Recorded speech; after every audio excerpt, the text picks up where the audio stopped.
नमस्कार प्यारे साथियों। आज का यह वीडियो उन अभ्यर्थियों के लिए बहुत ज्यादा इंपॉर्टेंट होने वाला है जिनकी स्टेनो के अंदर स्पीड नहीं बढ़ रही है। क्योंकि दोस्तों, पिछले लंबे समय से आप मुझे लगातार कमेंट करें कि सर, हम पिछले 6 महीने से तैयारी कर रहे हैं और हमारी जो स्पीड है वो अभी 40 पे ही अटकी हुई है। कुछ तो ऐसे विद्यार्थी हैं जो पिछले 2-3 साल से लगातार शॉर्टहैंड की तैयारी कर रहे हैं, लेकिन उनकी जो शॉर्टहैंड की जो स्पीड है वो 80 या 90 से जो बाहर नहीं आ रही है। तो प्यारे साथियों, आज हम आपको 10 ऐसी छोटी-छोटी आपको जो टिप्स बताने वाले हैं शॉर्टहैंड की स्पीड को कैसे बढ़ाते हैं। यानी आप अगर इस वीडियो को देखते हैं तो इस वीडियो को देखने के बाद आप 1 महीने में ही देखेंगे कि आपकी जो शॉर्टहैंड की स्पीड है वो इंक्रीज हो रही है। यानी आप आसानी से इन छोटी-छोटी चीजों से शॉर्टहैंड की जो स्पीड है उसको 120 प्लस, 120 तो क्या आप 150 प्लस भी ले जा सकते हैं। अब शॉर्टहैंड की स्पीड कैसे बढ़ानी है, कौन-कौन सी वो गलतियां हैं जो अमूमन हर विद्यार्थी कर देता है जिसकी वजह से उनकी जो शॉर्टहैंड की स्पीड नहीं बढ़ती है। तो प्यारे साथियों, आज हम इस वीडियो में हम आपको पूरी जानकारी देने वाले स्टेनो के अंदर अपना कैरियर कैसे बनाएं, कैसे आप शॉर्टहैंड यहाँ पे जो स्पीड बढ़ाएं और कहां से किस प्रकार से आपको तैयारी करके आप 1 साल के अंदर या 6 महीने के अंदर आप किसी भी सरकारी नौकरी के अंदर स्टेनोग्राफी में अपना जो कैरियर बना सकते हैं। सो आपको पूरी जानकारी मिलने वाली है। दोस्तों, शॉर्टहैंड जो है 12वीं के बाद सीखी जाती है। यानी आप 12वीं के बाद शॉर्टहैंड सीख के किसी भी एग्जाम को जो है क्रैक कर सकते हैं। यानी आप एसएससी है, एसएससी तो 12वीं पास की वैकेंसी है। बहुत सारी डिपार्टमेंटल ऐसी वैकेंसी जो ग्रेजुएशन भी आती है और 12वीं पास भी आती है। तो प्यारे साथियों, आज हम बात करेंगे कि शॉर्टहैंड की स्पीड को कैसे बढ़ाएं। सो अगर आप वीडियो को पहली बार देख रहे हैं और चैनल पे पहली बार विजिट करें तो प्यारे साथियों, चैनल को आप जरूर सब्सक्राइब करें ताकि आपको भी ऐसे ही स्टेनोग्राफी की सारी अपडेट्स सबसे पहले मिलते रहे। तो दोस्तों, नंबर 1 पे आपका जो पॉइंट रहता है वो आउटलाइन को करें छोटा। यानी जो शॉर्टहैंड है उसको अगर आपको स्पीड बढ़ानी है तो दोस्तों आपको हाथ को जो है तेज नहीं चलाना। हाथ को आप रेगुलर लिखते हैं वैसे ही लिखना है, लेकिन आपको जो आउटलाइन को जो है छोटा कर देना है। यानी पहले आपका जो शब्द है, न रहेगा बांस न बजेगी बांसुरी। अब दोस्तों, इसकी जो आउटलाइन है वो आप देखेंगे, एक छोटी सी 2 लाइन बना के बीच में छोटे-छोटे डॉट बनाए यानी बांसुरी नुमा एक आउटलाइन बना दी। ये हो गया, न रहेगा बांस न रहेगी बांसुरी। अगली आपकी है, आम के आम गुठलियों के दाम। ये भी दोस्तों एक अच्छा आउटलाइन है। इसके लिए एक को आपको जो छोटा सा आम बना देना है, उसके अंदर छोटा डॉट कर दे, गोला कर देना, गुठली बना देनी है। ये हो गया आम के आम गुठलियों के दाम। इस प्रकार से आपको हर एक शब्द का, हर एक सेंटेंस का, हर एक लाइन का जो आपको छोटे से छोटा शब्द बना देना है। इस वजह से आप जो है काफी सारी इंप्रूवमेंट जो है शॉर्टहैंड के अंदर देखेंगे। नंबर 2 आपका है, एक ही तरह की 2 आउटलाइन न बनाएं। जी हाँ दोस्तों, ये भी काफी जो इंपॉर्टेंट पॉइंट है कि एक ही तरह की। अब बहुत सारे अभ्यर्थी क्या करते हैं, जैसा कि एक शब्द देते हैं राष्ट्रपति। राष्ट्रपति के लिखने के लिए रे को पे से काटते हैं। वहीं अभ्यर्थी क्या करते हैं, पहले रे बनाते हैं और उसको पत्ती से काट देते हैं राष्ट्रपति। अब एक ही विद्यार्थी 2 प्रकार के जो चिन्ह जो है याद कर लेता है। अब एक विद्यार्थी मैंने देखा मेरी क्लास में जिसको राष्ट्रपति को ऐसे लिखता है और ऐसे भी लिख देता है। अब उसमें वो गलती कहाँ करेगा, जब वो डिक्टेशन लिखेगा तो वो लिखते समय कंफ्यूज हो जाएगा कि मेरे को ये लिखना है या ये लिखना है।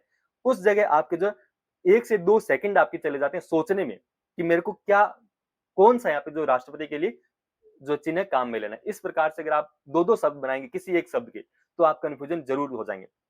इसीलिए आपको एक तरह की आउटलाइन ही बनानी है। आप कोई भी बनाए, चाहे आप ये लें चाहे ये लें, एक ही बनानी है। 2 आपको अलग-अलग तरह की नहीं बनानी है। अगला आपका है, आउटलाइन को रटे नहीं समझे। जी हाँ दोस्तों, आउटलाइन को रटना नहीं है। बहुत सारे अभ्यर्थी क्या करते हैं, आउटलाइन को रट लेते हैं। जैसे ये हो गया, जैसे मैं आपको बताता हूँ अभी, आप देखेंगे कि ये हो गया महंगाई। अब दोस्तों, समझा नहीं, महंगाई लिखने के लिए पहले मैं है बनाया, है को ई से काट दिया महंगाई। अगर महंगाई होता तो ओ की मात्रा लगा देते। तो इस प्रकार दोस्तों आपको आउटलाइन को समझना है, रटना नहीं है। जैसे व्यक्ति के लिए वह कहती बना दिया, मजदूरों के लिए मैं जय बना करके दे को दे से काट के ओ की मात्रा लगा दी मजदूरों। अब की तरफ तो छोटा डॉट लगा दिया, की हो गया तरफ, की तरफ। इस प्रकार से आपको जो आउटलाइन को समझना है। अगला आपका है, डिक्टेशन लिखने से पहले पेज को 2 भागों में बांट लें। जी हाँ दोस्तों, ये भी काफी इंपॉर्टेंट है। डिक्टेशन लिखते समय पेज को 2 भागों में क्यों बांटते हैं, बहुत सारे अभ्यर्थी बांट लेते हैं 2 भागों में, लेकिन उनको पता नहीं क्यों बांटते हैं। क्योंकि दोस्तों जब अपनी डिक्टेशन लिखते हैं, जैसा कि यहाँ से डिक्टेशन स्टार्ट करिए, अब हाथ यहाँ तक आएगा, फिर हाथ को यहाँ से ले जाने में यहाँ में जो समय खर्च होगा 1 से या आधी सेकंड यहाँ पे जो खर्च होगे, उस समय को आप बचा सकते हैं। दोस्तों, यहाँ पे आप क्या करते हैं कि आप जब लाइन को ऐसे जो बीच में बांट लेते हैं, तो दोस्तों बड़ा फायदा क्या होता है, आप यहाँ से ऐसे ऐसे एक ही जगह हाथ रख के आसानी से लिख सकते हैं। फिर हाथ को जो ऊपर लेके जाते हैं तब आपको एक बार यहाँ पे जो समय लगता है, बाकी आप ऐसे ऐसे एक जगह हाथ रख के पूरी जो यहाँ पे डिक्टेशन लिख सकते हैं। और दोस्तों, जो अभ्यर्थी स्टेनोग्राफी की तैयारी कर रहे हैं वो चैनल को जरूर सब्सक्राइब करें, क्योंकि पिछले 4 साल से ये चैनल भारत के संपूर्ण स्टेनोग्राफी की वैकेंसीज को कवर करता आ रहा है, चाहे वो किसी भी सेंट्रल या स्टेट गवर्नमेंट की हो। सो आप चैनल को जरूर सब्सक्राइब करें, ताकि आपको भी ऐसे ही स्टेनोग्राफी से जुड़ी सारी अपडेट्स सबसे पहले मिलती रहे। सो अगला आपका पॉइंट है, डिक्टेशन की स्टोरी को फील करें। जी हाँ दोस्तों, आपको जब डिक्टेशन लिखते हैं तो आप पूरा ध्यान डिक्टेशन के अंदर ही लगा दें। आप उस स्टोरी को जो फील करें, कि हर एक डिक्टेशन को आप कहानी की तरह फील करें। यानी आपको कुछ शब्द आपके एक दो बीच में छूट भी जाते हैं, तो आप कहानी जब वो आपके माइंड में होगी तो आप बिना लिखे उन शब्दों को वहां पे टाइप कर सकते हैं। यानी बिना आप शॉर्ट हैंड जो उसको करें, आप उन शब्दों को जो माइंड से जो वहां पे लिख सकते हैं। इसलिए हर एक डिक्टेशन को आपको जो फील करना है। अगला आपका है, हर डिक्टेशन को लिखने के बाद पढ़ना है जरूरी। जी हाँ दोस्तों, बहुत सारे अभ्यर्थी दिन में 15 से 20 प्रकार की डिक्टेशन लिख लेते हैं, लेकिन वो पढ़ते एक बार भी नहीं है। तो जब वो एग्जाम में जाते हैं तो वहां पढ़ने में उनके बहुत सारी दिक्कतें आती है। वो डिक्टेशन पूरी सही लिख लेते हैं, कोई भी शब्द नहीं छोड़ते, लेकिन पढ़ने में दिक्कत आ जाती है। इस वजह से वहां पर जो है एग्जाम को करेक्ट नहीं कर पाते हैं और सबसे जो पिछड़ जाते हैं। तो दोस्तों, आपको प्रैक्टिस कैसे करनी है, आप जो भी डिक्टेशन लिखें, भले ही आप डिक्टेशन दिन में 1 लिखें या 2 लिखें, लेकिन जो भी आपने लिखी है उस हर एक उस डिक्टेशन को आपको जो पढ़ना जरूर है, उसको एक बार जरूर पढ़ें। ये भी आपका जो इंपॉर्टेंट पॉइंट है। अगला आपका है, व्याकरण का करें सुधार। जी हाँ दोस्तों, केवल शॉर्टहैंड सीखना या स्टेनो स्पीड बढ़ाना शॉर्टहैंड के अंदर कैरियर बनाने का जो मेन, ये आप इतना महत्व नहीं रखता। दोस्तों, अगर शॉर्टहैंड के अंदर कैरियर बनाना, आपको व्याकरण का भी सुधार करना होगा। अब जैसे मान लो लेकिन लिखना है, तो लेकिन ये ऐसा लेकिन, ये लेकिन है, और ये भी आपका जो है लेकिन है। अब बहुत सारे अभ्यर्थी क्या करते हैं, डिक्टेशन एकदम सही लिखी, सब कुछ सही किया, लेकिन व्याकरण उनका गलत था, तो उन्होंने डिक्टेशन इस की जगह ये शब्द लिख दिया, तो उनका जो ये जो शब्द गलत हो गया। वो सोचते हैं कि मैंने डिक्टेशन तो पूरी लिखी थी, फिर भी मेरे नंबर कैसे कट गए। तो दोस्तों, व्याकरण के अंदर भी नंबर कटते हैं। आप हिंदी का जो व्याकरण है उसका सुधार करें कि शब्दों को लिखते कैसे हैं। अगला आपका, डिक्टेशन लिखते समय पेंसिल का प्रयोग करें। जी हाँ दोस्तों, ये भी इंपॉर्टेंट है। पेंसिल क्यों काम में लेते हैं, क्योंकि जब पेन अपन काम में लेते हैं तो उसे 15 से 20 शब्द लिखने के बाद पेन की जो आगे जो जो गुट्टी होती है, जो चोंच होती है, निब होती है, उसके अंदर जो है स्याही इकट्ठी होती है। और स्याही इकट्ठी होने के बाद 15-20 शब्द लिखने के बाद हर 21वें या 22वें शब्द को जो पेन जो है गाढ़ा कर देती है, वहां जो उन शब्द को जो है उसको हालत बिगाड़ देती है। तो दोस्तों, लेकिन पेंसिल से आप जब लिखते हैं तो पेंसिल के अंदर ये फायदा होता है कि वहां स्याही इकट्ठी नहीं होती, या पेंसिल जो जो कार्बन है वो आगे इकट्ठा नहीं होता।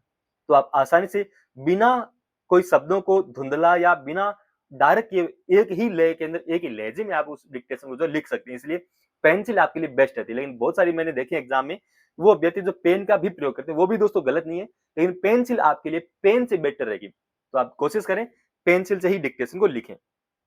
अगला आपका है, डिक्टेशन लिखते समय आउटलाइन व शब्दों को करें छोटा। जी हाँ दोस्तों, इस वीडियो में पहले भी हमने आपको बताया था कि आउटलाइन को करें छोटा, लेकिन दोस्तों यहाँ पर आप देखेंगे शब्दों को करें छोटा।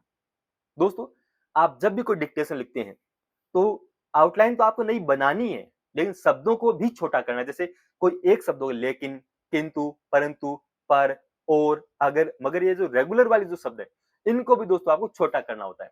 केवल आउटलाइन ये रेगुलर जो बार बार हर डिक्टेशन में 15 से 20 बार जो शब्द आता है, जैसे और हो गया, पर हो गया, अगर, मगर, किंतु, परंतु, इस प्रकार के जो शब्द है उनको भी आपको अलग से जो छोटा करना है, ताकि आपकी वो जो शब्द समय बचाए। अगला आपका है, डिक्टेशन लिखते समय शब्दों को ज्यादा बड़ा या जोड़कर ना लिखें।